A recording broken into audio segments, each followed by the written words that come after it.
সরকারি চাকরিজীবী নারীদের মাতৃত্বকালীন ছুটি ৬ মাস হলেও তৈরি পোশাক শিল্পসহ বেসরকারি খাতে তা ৪ মাস। শ্রমিকদের অভিযোগ, এই ছুটি দিতেও অনীহা মালিক পক্ষের, এমনকি কাজের চাপও বাড়ানো হয় বিশেষ ওই সময়ে। সরকারি বেসরকারি সব খাতে মাতৃত্বকালীন ছুটি সমান করার দাবির পক্ষে একমত শ্রম মন্ত্রণালয় সম্পর্কিত সংসদীয় স্থায়ী কমিটির সদস্য। তার মতে, কর্মক্ষেত্রে স্পষ্ট এই বৈষম্য দূর হওয়া উচিত।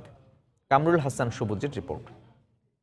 বলছিলাম আর কি ছুটির কথা, যে আমি প্রেগনেন্ট ৫ মাসের, আমি চলে যাব ঢাকা। তারপরে বললো যে ভাই ছুটি তো দেওয়া যাবে না, গেলে একবারে যাইতে হবে। তারপরে আমি একবারই এসে পড়ছি। ২০১৩ সালে চট্টগ্রামে একটি কারখানায় কর্মরত অবস্থায় মাতৃত্বকালীন ছুটি চাওয়া ও না পাওয়ার অভিজ্ঞতা জানাচ্ছিলেন পোশাক শ্রমিক মোসাম্মদ বিলকিস। আইন মেনে মাতৃত্বকালীন ছুটি নিতে বিড়ম্বনার অভিজ্ঞতা রয়েছে অনেক পোশাক শ্রমিকের।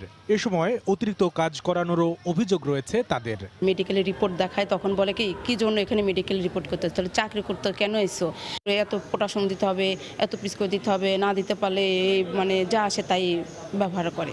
আমরা যদি কিছু বলতে যাই আমরা অসুস্থ, তারা ওনারা মানে এরকম বাজে মন্তব্য করে, যেটা আপনাদেরকে আমরা বুঝাইতে পারবো না। বাইরের ডাক্তার বলে যে আপনাদের ৭ মাস চলে, অথচ ভিতরের ডাক্তাররা বলে আপনাদের ৬ মাস চলে। তখন একটা হিজিবিজিতে পড়ে যায়, হিজিবিজিতে পড়ে গেলে তখন দেখা যায় কি আমাদের তো ছুটি পাস করে না। শ্রমিকদের কল্যাণে শ্রম আইনের সুষ্ঠু প্রয়োগের পাশাপাশি বেসরকারি খাতে কর্মরত নারীদের মাতৃত্বকালীন ছুটি বাড়িয়ে ৬ মাস করার দাবি শ্রমিক নেতাদের। পাবলিক সেক্টরের মতোই গার্মেন্ট সহ প্রাইভেট সেক্টরের নারীদের জন্য ম্যাটারনিটি ছুটি ৬ মাসের বন্দোবস্ত করা হোক।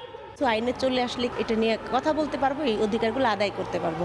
এটা শুধুমাত্র নারীর স্বার্থে না, আমাদের আগামী প্রজন্মের স্বার্থে এটা করা উচিত।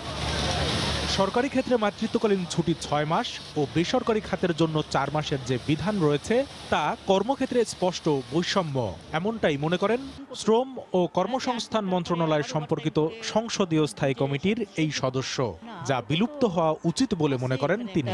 সরকারি আর বেসরকারির মধ্যে একটা বৈষম্য এটা স্পষ্ট দেখা যায়, যে এই ছুটিটা বৃদ্ধি হোক, এটা আমি মনে করি সরকার আন্তরিক। শ্রমিক সংশ্লিষ্ট সবার দাবি, সরকারি বেসরকারি এভাবে বিবেচনা না করে মানুষ হিসেবে মাতৃত্বকালীন সুযোগ সুবিধা পাওয়ার অধিকার হোক বৈষম্যহীন। কামরুল হাসান সবুজ, সময় সংবাদ, ঢাকা।